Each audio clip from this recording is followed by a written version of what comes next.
Hi everybody, welcome to the Weekend Digital Marketing So Far. It's Friday, July 24th, 2020, and we don't have any YouTube news this week. So we're actually going to get started off over on Google. Now let's dive into Google. Google's mobile first indexing release has been pushed back until March of 2021. And that's because Google engineers discovered there are still plenty of websites out there that just aren't ready yet for mobile first indexing. Google is testing waiving fees for retailers that sell directly on Google in the Buy with Google program.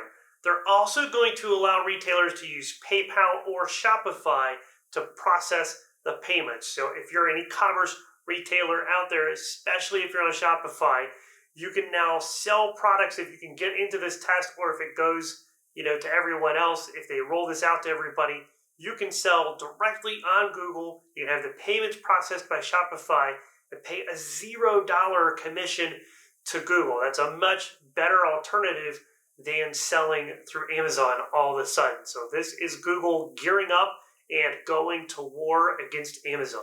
Google Search Console added the ability to filter data inside of the performance report just from the news tab in Google. This is interesting to me because that means if we can get news tab only data and image tab only data, we could also probably get traffic and impression data from every other tab inside of Google, all the different little types of search they have there in the tabs. That's really neat to me, and I'm actually looking forward to hopefully more of these coming into Google Search Console. Google My Business this week was spotted offering businesses a $50 per month subscription to get that little Google guaranteed badge on their local business profile. This appears to be a no-brainer for most businesses, that your services, especially if you're a local service provider, that your services will now be guaranteed by Google and backed by that Google insurance program for just $50 a month, and it'll get that little badge on the profile, which could increase CTRs. The jury is actually still out, though. Local SEOs do still disagree on whether or not this is something you should do. There's also the fact that this is not yet appear to be rolled out to everyone. I went through all of the businesses we have access to, and none of them have gotten a message from Google requesting that they buy this. So it could be an early test. It could just be a slow release. They're just rolling it out slowly through different industries or through different regions.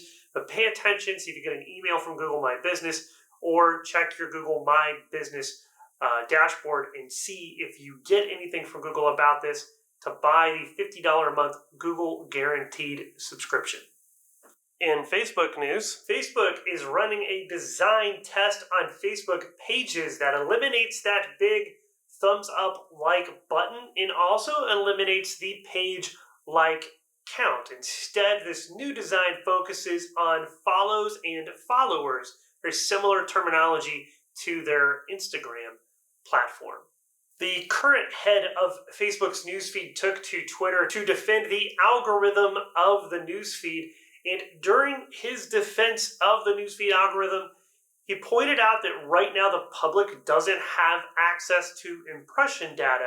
So lots and lots of tools and marketers and journalists tend to look at engagement on a post and believe that that engagement means that the post was seen more. And because of this, he said Facebook is examining ways to get impression data on a per post basis included into public-facing data tools so that we may soon be able to see the impressions that a post got inside of the newsfeed. That would be amazing for us marketers. We could then go and look at a competitor's post and see how many impressions it actually got in the newsfeed versus all of the engagement.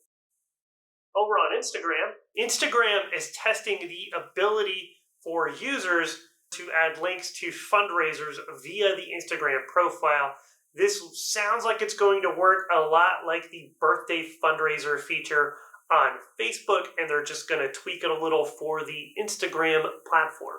We take you now to Bing. Bing has released a new WordPress plugin that will actually take your WordPress content and get it indexed inside of Bing immediately after you publish it. Here we go to Reddit. Big news out of Reddit. You will soon be able to schedule and set up recurring posts inside of a subreddit. Over on Twitter, the rumors around a Twitter subscription service appear to have been well-founded. CEO Jack Dorsey talked to Twitter investors, which happened to be one, and in his investor call, he mentioned the drop in advertising revenue and that Twitter would likely explore some sort of subscription feature for the platform by the end of this year. He also made it sound like that if they do release a subscription service, it's going to be like a pro level of Twitter that comes with advanced features. Possibly, maybe an edit button, Jack? I would probably maybe pay Twitter a few dollars a month if I could edit my tweets instead of having to delete and repost them. It's super annoying. So pay attention to this. We'll see what it ends up being, if it's targeted towards businesses and marketers, or if it's targeted towards consumers. Bonus round!